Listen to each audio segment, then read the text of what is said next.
Денес, браќа и сестри, е Свети Вит.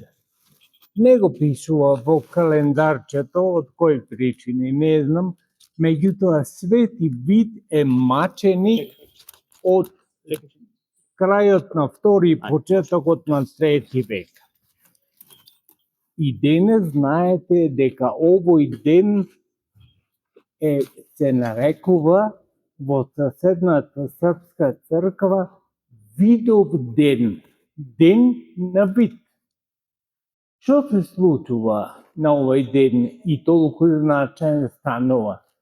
Значи, не го прославуваме толку многу Свети Вит, туку еден настан кој се случува во 1389 година, кога светиот кнез Лазар ја собира војската против турците, ама знаејќи дека ќе загинат.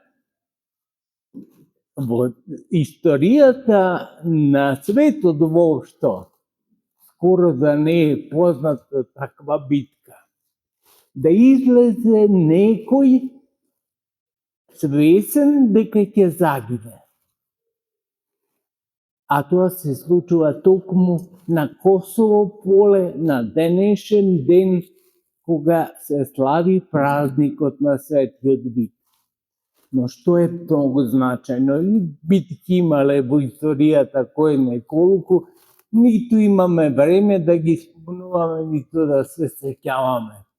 Но за нас, христијаните, многу важно е што светиот цар Лазар прво е свесен дека и тој ќе загине. И дека целата војска негова може да загине. И затоа претходно служат литургија, како ние денеска служиме, и цела војска се причестуваат многумина за последен пат. Ама тоа е јасна порака. Значи, не е тоа загубена битка на цар Лазар. Ке речите, што ја спомнуваат загубена битка, ама ние се учиме и од загубените битки.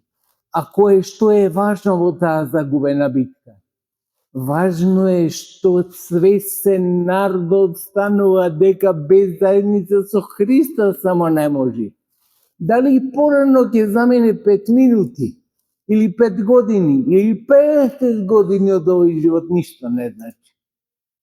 И тоа го покажува, и затоа голем е овој ден за сите православни, не само за тие што живеат во Србија денес, познати и заслужале српски свет, руски свет, не знам како свет.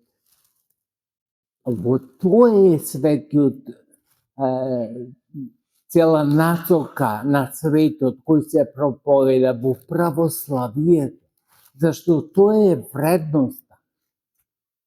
Ова се случува 1389 година, 18 години после битката на Марица, кога Марко Крале со неговиот татко Волкашин ја изгубија битката на Марица, повторно од турците.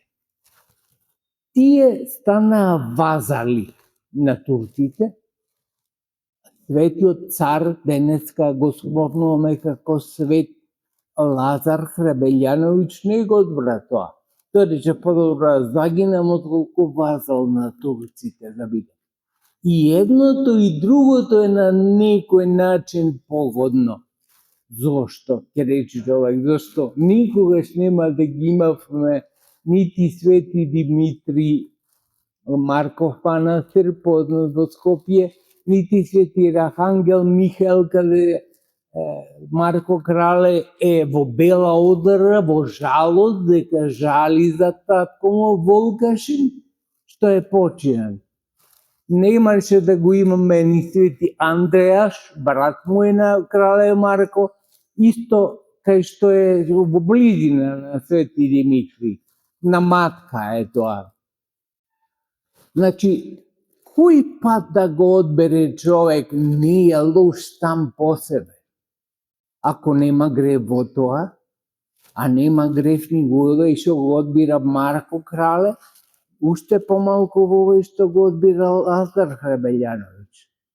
Значи, тоа е важно да го имаме како пред, не е страшно. И така се живее, и така живееле народ на овие простори како вазали на турците и живееле повторно на некој начин поробени од турците, од која загубиле битката на Косово поле и србите. Не е пораката во тоа како ќе живее човек. Туку пораката е во тоа, без Господа само не можеме. Затоа е голема и снажна пораката на Косовската битка. Многу поголема од таа дали ја загубиле или и дури да ја довиеле србите. Ништо не е толку важно колку е важно дека без Бога не може. Затоа се присетили и затоа покажале дека без Бога не може само, а без се друго се може. Ова е вториот начин. Значи, од битката на Косово го одбрале крушевчани. Се сеќавате, Питогули, Никола Карев. И од другите игници си направиле опело пред да загинат. Знаете тоа каква свест е? Свест за вечноста. Нема поголема од таа и позначена свест дека ништо не може во овој свет да ни ја замени вечноста. Се може, се е друго на некој начин пристапно. И кариера може да прави човекот и ќе ги добие се и богатство во овој свет, што дека ќе го однеси со себе. Ама ако го има тоа дека вечноста му предстои, тогаш поинако го уредува животот човек. Тоа е важноста. Значи, крушевчани и оние учесници во Крушевската епопеја го одбраа на патот и показот на Лазар Хребелјановиќ. Не на Марко Крале. Меѓутоа велам дека ни тоа не е погрешно. Не погина народ. Не погина народ, стана вазали на турците, 5 векови по турците, ама не гинеше толку народ колку што загина во една битка која ја подготвија на Косово поле. Соседите наши. Тие разлики секогаш да ги имаме во вид. Тие разлики ни носат богатство едно, неисцрпно богатство. Може и вака, може и така, нема да се лажат. Луѓето кои велат една е апсолутна вистина, нема дури ни пред Бога апсолутна вистина. И тој не прима сите нас, кои носиме различна вистина од животот. И вака, и така, и поинаку, и на трет пат. Ама многу е важно прво да веруваме во Господа дека тој е Господар на животот и на постоењето. Вие имате представа дека, некоја може би случајност или може би не ќем да навлегувам во тоа, се занимавам малку со квантната физика. И квантната физика најдетално го опишува постоењето на светот. Нема нешто. Порано мислеја некоја Дарвинова теорија, но квантната физика во се е точна, зашто експериментите во се точни. Меѓутоа, ни велат некои квантни физичари кои сакат научници да бидат, а не религиозно битие прво, зашто човекот прво е религиозно битие, а после може да биде и научник, и трговец, и било која професија да има. И ни велат тие дека не може да постои Бог, затоа што случајностите кои се јавуваат во светот, а тие се бескрајно многу, тогаш ќе требало бескрајно многу богови за да ја контролираат таа случајност. Меѓутоа, што е погрешката?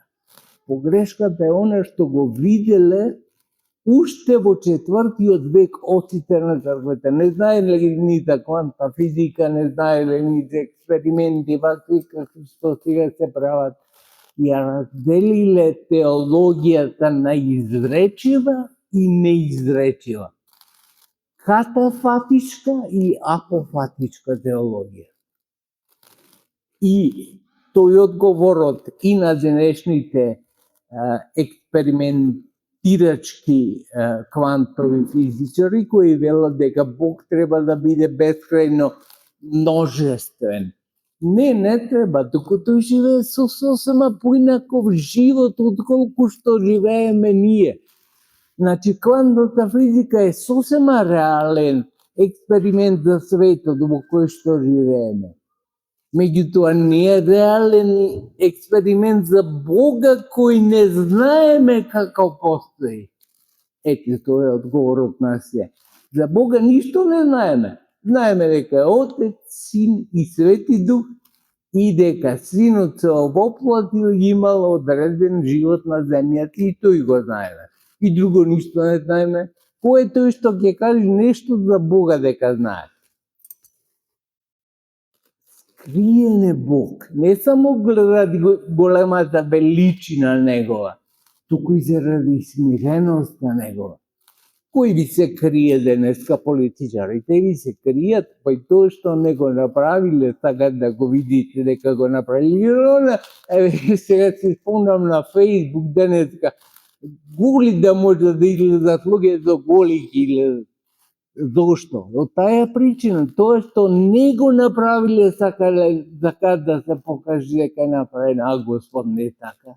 И тоа што го направил, сака да се скрие. Сосема друга философија, сосема друг пристап. Зато ни е потребно смирението, браќи и сестри. Зато се вербаме во смирението, во што да личиме паднем по една трошка на Бога.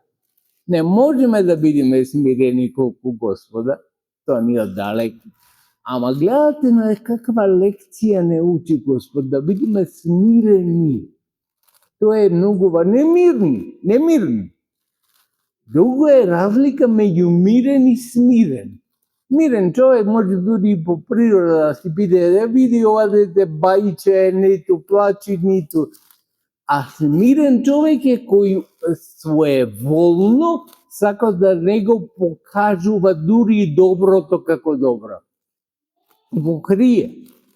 Не затоа што не е свесен тоа, не затоа што не знае дека може со тоа да поучи многумина, туку свесен е да не мислат за него повисоко од колку што е, а обично, како што реков, луѓето сакат да мислат сите околни повисоко од колку што е.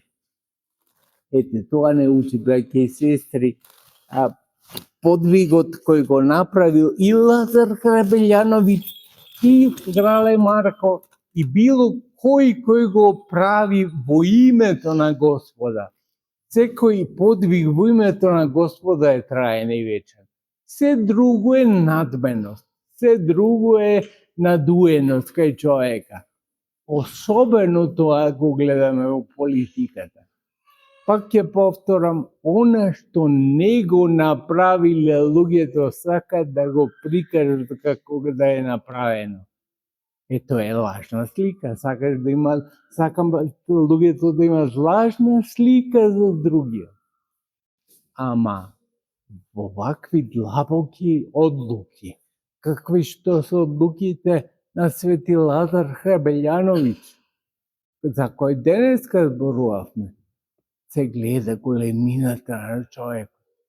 Затоа и ретко е некој владетел да постане светител.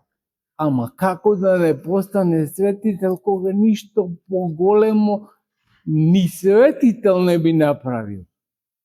Значи би ги причестил луѓето, тоа е свест голема, возвишена, пред да умрат. А тоа што значи, да појдиш во битка знаејќи дека ќе умреш. А тоа треба да бидеш, вака ми декнува крушевчанец. христијанин, зашто така направија нашите претходници. Свесни за тоа дека ќе умрат, отидоа против турците, ама свесни зошто? Свесни за тоа, заради ближниот дека се живее, дека заради ближниот постоиме, дека вреди животот да се даде само заради ближниот. За кого ако вреди да си го дадеш животот? Па за себе не вреди дури да си го дадеш.